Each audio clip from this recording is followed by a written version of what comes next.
Now, I'm a huge fan of Lord of the Rings, mostly as an adult, though. I watched them, like, the Hobbit films when, like, I was a kid, and then, of course, I got into Lord of the Rings from that. But I wasn't, like, watching it actively as a kid. Nothing like Star Wars or Marvel, you know? Like, I watched, like, the Hobbit and Lord of the Rings movies, like, once when I was younger. Like, all of it once. And, I enjoyed it. You know, I enjoyed all the wacky shenanigans of Middle Earth, you know. I wasn't gonna get any of, like, the Lord of the Rings sets or anything of that kind of nature. I was only gonna get Star Wars and Marvel, probably some City and Creator too, you know. But just that's really appealed to me. Lord of the Rings was not a franchise I was too much into, but I have accumulated stuff over time, which is just this middle section. Everything around here is all stuff I got as an adult. Because these are all the recent BrickHeads, and I think this is the perfect... I'm just going to show off the quick BrickHeads, you know?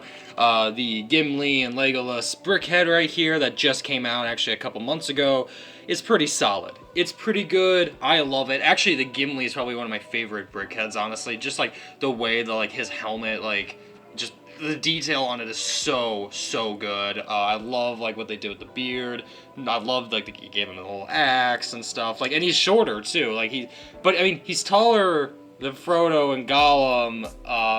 You know, it's the BrickHead stance, whatever. It's cool. It's a great pairing. Actually, Legolas is fine. Like, I think Legolas is pretty fine. I really think what really makes him stand out is that he has, like, taller legs and, like, a really nice torso print. I think he's about, like, equivalent to, like...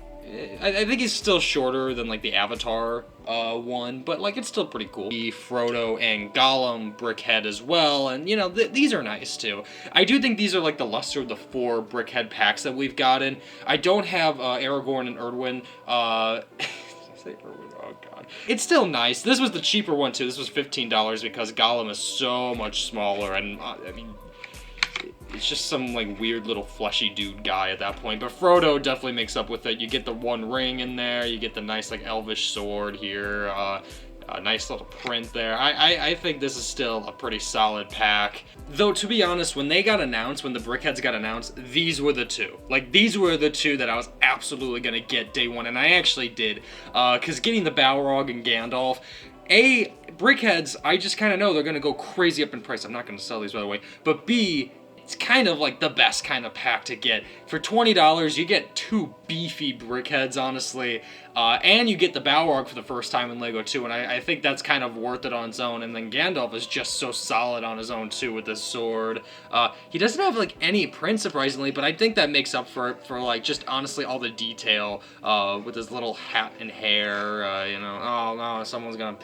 smite me because the hat was named like Glepshido in the books. But and so what I really wanted to show off was the actual Lego collection. I love BrickHeads, but like here's like the meat and potatoes because I only had one set and a couple extra figures from Lord of the Rings, and that's mainly because my cousins gave me these sets. I think I traded in maybe like a couple of my Lego sets back in the day, and I'm pretty sure I got like a Bionicle Hero Factory, and I'm pretty sure this set, and maybe like a Ninjago set of it. Like we got some good trades out of it.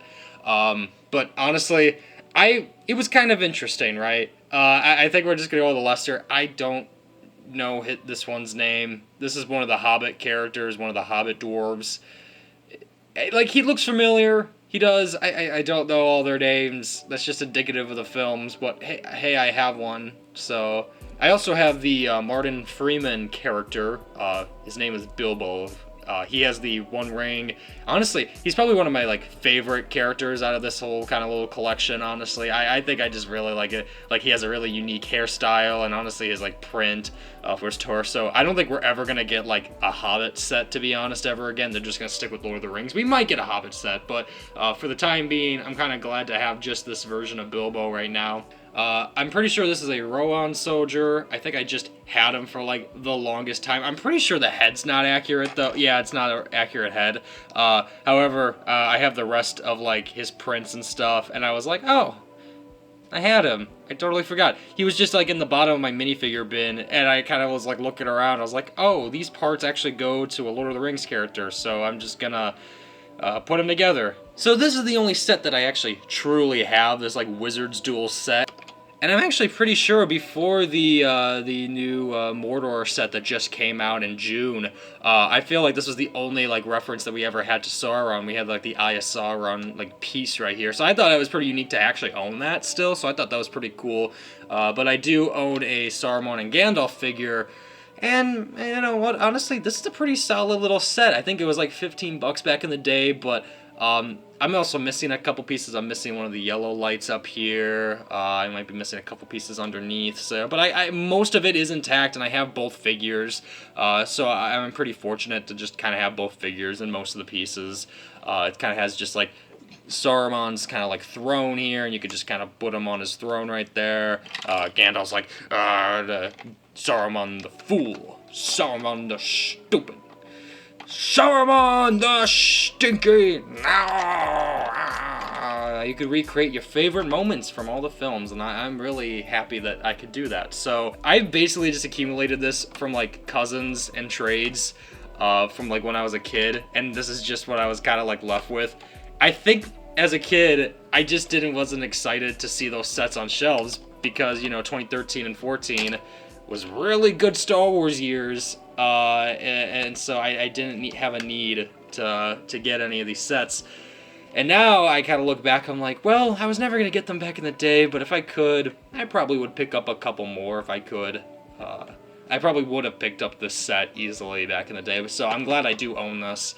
And I'm glad I own all the Brickheads because they're the only like cheap sets. I will say, please, Lord of the Rings, can we get some like cheap sets again? Just like, I love the 200, 300, 500, blah, blah, blah. I love the expensive ones, but please, just some nice small sets, $20, $30, $50 sets, please. I think that would really help. A polybag. Let's get a polybag back. Actually, I really tried to get Lord of the Rings polybags for a while, and they still go for like $20 to like $50. I'm like, am I supposed to justify a purchase of getting a Lord of the Rings polybag when I already have a couple sets? Like, the reason I get a polybag is so, like, you know, with like Dreams and Sonic, like, I don't want to spend expensive sets. The same with like Ninjago and stuff too. There's no reason for me to get it if I already have like most of the main characters, except for that guy. I don't know who that guy's name is. I don't know. Yep, so that's my collection of the Lord of the Rings.